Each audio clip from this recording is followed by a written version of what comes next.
$150 a ticket event at New York's Lincoln Center called the Women of the World Summit has indeed attracted a decent crowd. One of the speakers here is the former U.S. State Secretary Hillary Clinton, and this speech here happens amid scandals surrounding the foundation, her family foundation, charitable foundation that she's been running for some time now. Now, not only her credentials as a women's rights advocate have been put into doubt by the Republicans because of the revelations that some of the countries which have donated a lot of money to the Clinton Foundation have in fact been violating those women's rights for decades. But also this whole shady business of the Hillary Clinton Foundation receiving money from at least 7 foreign governments, according to the Washington Post. Not only this is shady in itself, but also because, as some say, this may in fact violate the U.S. Constitution. Now, Article 1, Section 9 of the U.S. Constitution actually bans foreign payments to U.S. government officials. It says, and I quote,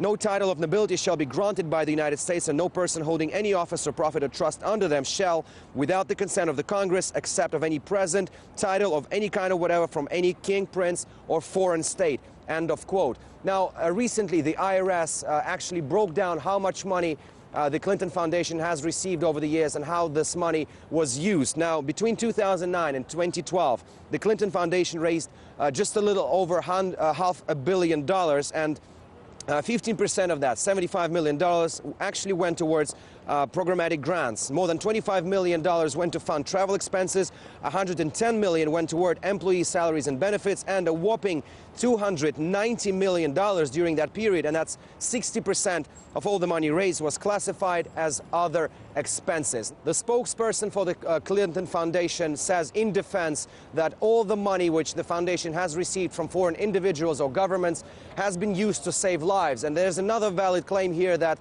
Hillary Clinton officially took over the foundation after she stepped down from her government jobs. But here is where it gets really interesting, because at the time when the foundation has been receiving money from countries like Oman, Qatar, Kuwait, and Algeria, all those countries had pending businesses with the U.S. government. And that was the time when Hillary Clinton was running the State Department. Another story which was just surfaced by the New York Times involves the Canadian company called Uranium One.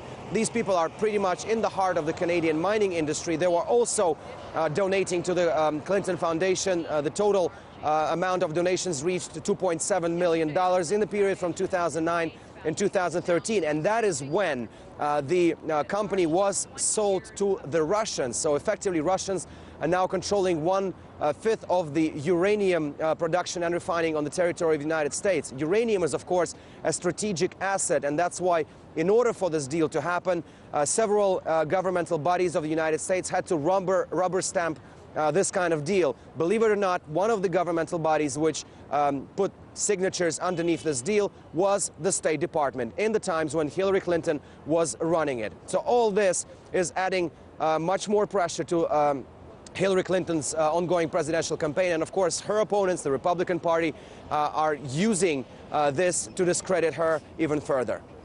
Alexei Rashevsky, RT, reporting from New York City.